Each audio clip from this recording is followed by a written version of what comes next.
Mm. Yeah. Mm.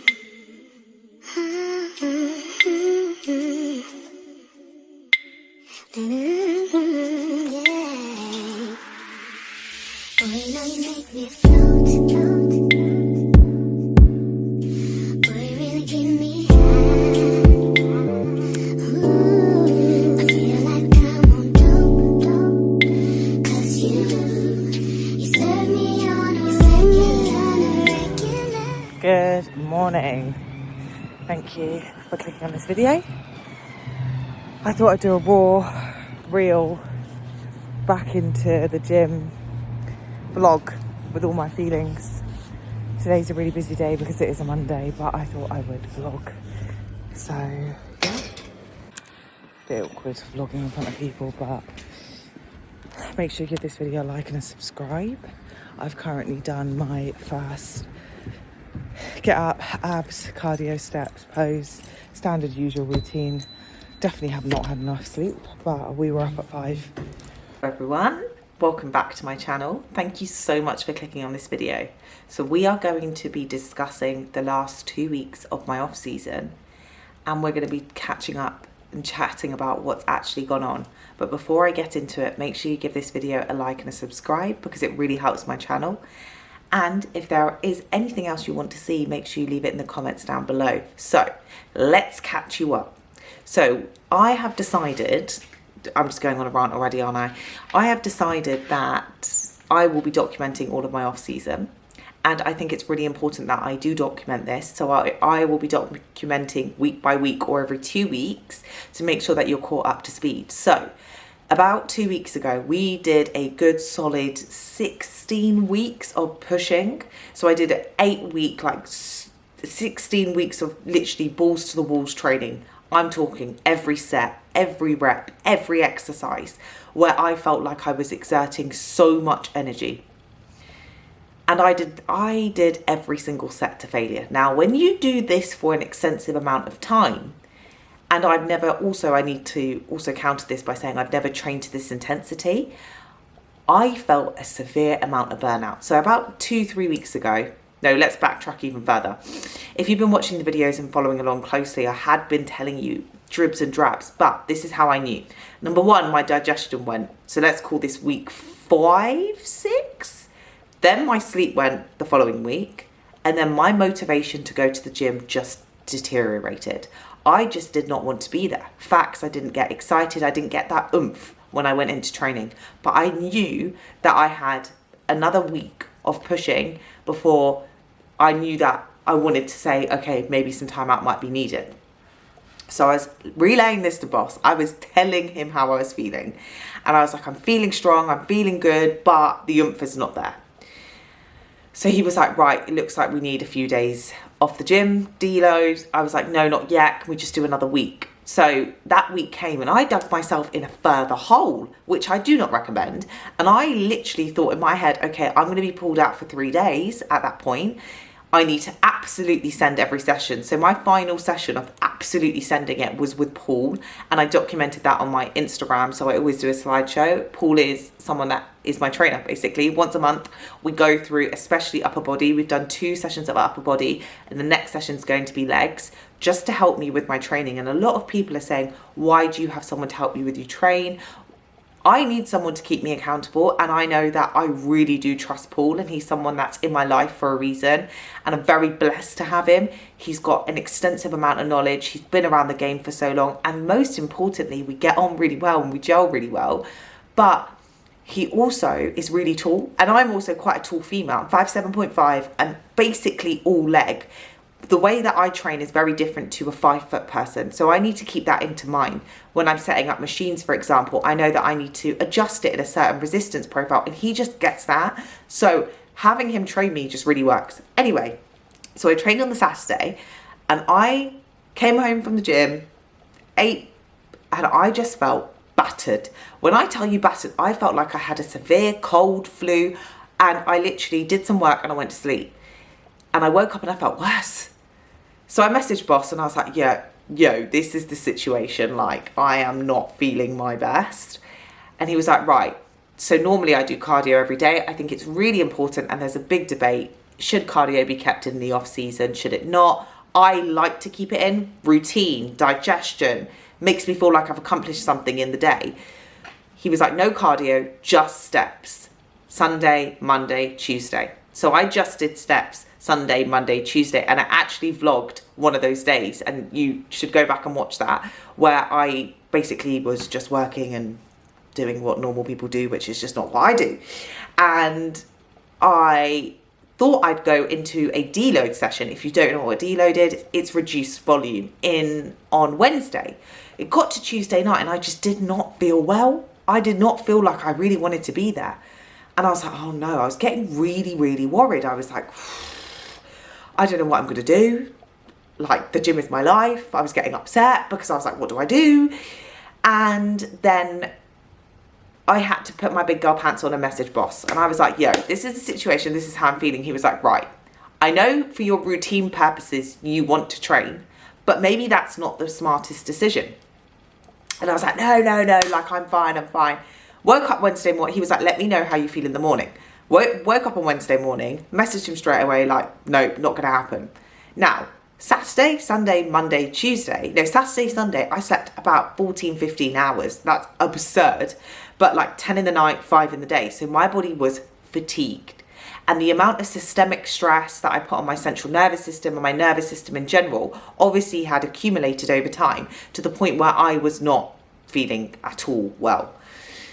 So carrying on, I really went into Wednesday was tough. Wednesday was really tough mentally because I had thought I was going to the gym to do a deload session. So I woke up feeling like I needed a deload session, but it didn't end up happening. But I said to him, please, can I just go do some cardio?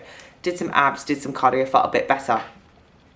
Now, funny enough, I was on a low day food, 2,700, which is like my upper and my rest day. My weight dropped 2 kilos in 10 days. That just shows the inflammation, water, whatever you want to call it, was mind-blowing to me. But what's most important is Wednesday happened, and then Thursday's always a rest day for me. So I felt better because I'm used to that routine.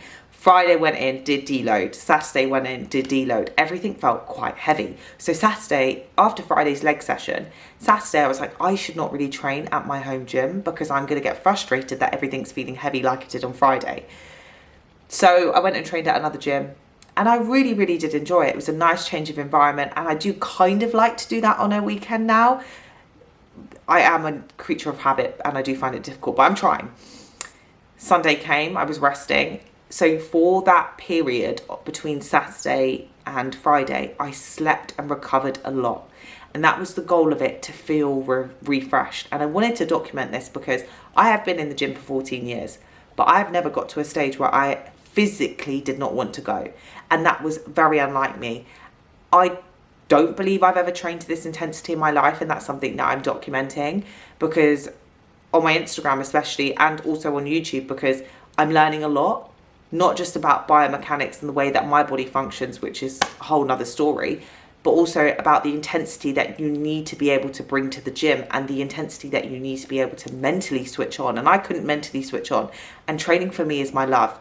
I have trained way before I got into any of this, before I got into bodybuilding, and that is my love. I love to train. I feed off it.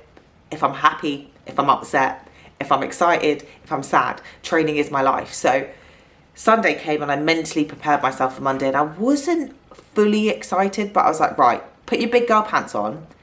The hard work is not going to do itself. You need to go back to that gym and you need to absolutely smash it. Now, I'm very lucky I have an environment that we all kind of gauge how each other's feeling. So I walked in on Monday and I absolutely sent it. I sent it and I was like feeling strong. I felt good. And if any of the girls are watching, when you are coming pre-menses, and I know that I deal with PMDD, I am extremely weak, extremely fatigued and just annoyed generally. But I felt good. And that little bit of rest really did me well, especially before that week before my period. I'm generally quite Depends on the month, to be fair, but I feel a little bit weaker, and that's just something that I accept, but I will still push. And I actually felt really strong. So Monday, glutes, absolutely smashed. Tuesday, upper, and Wednesday, glutes. Friday will be glutes, Saturday will be upper. Well, it's not glutes, it's lower, but predominantly glutes. And I feel really strong. Now, what has this taught me? This has taught me that I need to take time out and I need to see the warning signs before I dig myself into a further hole and just continue digging for fun. And then from there, I need to also make sure I take that time out to make sure that I can be taking that respite. And I think that's just something I really struggle to do. I have no issue pushing. But when it comes to pulling back, it's still something I'm working on. And I feel like a lot of competitors, bodybuilders, they can kind of relate that we have no issue doing the hard graft, but when it comes to pulling back, that's something that I know I need to personally work on. So what is the goal? What is my journey? What will I be documenting? In the next 4 weeks, we're going to be maintaining, kind of holding this body composition. So I try to be detached from my physique. I've done this for long enough. I sometimes like it, sometimes don't. I have noticed when I'm coming on my cycle, I really don't like my physique. So I send it and I just accept it and it's gone. And then after the 4 weeks, we're just going to do a little tidy up just before the Christmas break, just to get maybe about 2-3 kilos, depends on how my body reacts to the next few weeks, just to bring appetite back, put my body back in a responsive spot. I have been pushing food probably more than 20 weeks at this point. And when I say pushing food, I need to be really quite assertive. Either just slightly above maintenance or in quite a large surplus. And as we can see from science, you don't necessarily need to be in a massive surplus all the time. It can just be 100 to 300 calories to make sure that you're seeing substantial muscle gain. And that's something that I'm learning. So some days I'm hungry, some days I'm not. It would be nice to be hungry all the time. It's a weird thing, but I prefer to be hungry than full, but that's the point of the game. So what have I decided to make sure that I'm doing? I'm making sure that I'm documenting week or every 2 weeks. Off-season can be seen as monotonous and boring, but for me, this is where the hard work starts and begins, and I have to make sure that I'm doing this because I have a lot of density and a lot of room to fill, and I've been doing this a long time. And fact is, because I'm so tall, I have so much room to give. I'm not so tall, but 5'7.5" is pretty tall. I have long limbs, I have a lot of muscle density to pack on, and I am not going to prep or even diet for an extensive amount of time for any time soon, and that is not within my remit. Especially being autoimmune, I want all my hormones balanced, and I'm just starting to feel the benefits of that. People think that they can just prep year on year, but I've learned definitely I take at least 12 to 24 months off in between every single prep, and that's my decision because I know that I want longevity in this sport, and I know that I need to make significant improvements to even be hanging at the top. And that's something that I know that will come with time, patience, but more importantly, make sure that I am taking my feedback seriously. And that's something that I really do want to make sure that I'm doing. So if you want to follow along this journey, I was really not sure where I wanted this channel to go, but I really do want to document my journey. And I was actually hyper-Ving 57.5 in my gym today, and a girl came up to me, she's like, "You are so strong." And I don't see myself as strong. I just see myself as doing the work that needs to be done. So this is exactly what I will be documenting week on week, even though I find it uncomfortable. What's going on? What are the updates? There might be no updates. You might see a little bit of life, but this is my life, and I do want to document it to inspire others. It doesn't matter what life situation you've been put in. It doesn't matter what autoimmune disease you've been put with. This is exactly I'm sharing my story. So I thought I'd overlay some footage so you're not just watching me ramble, so you've actually got something to watch. If there's anything you want to see, please drop it in the comments down below, and make sure you give my Instagram and TikTok a follow. But apart from that, I'll see you next week at 10 a.m. on Saturdays for my weekly upload.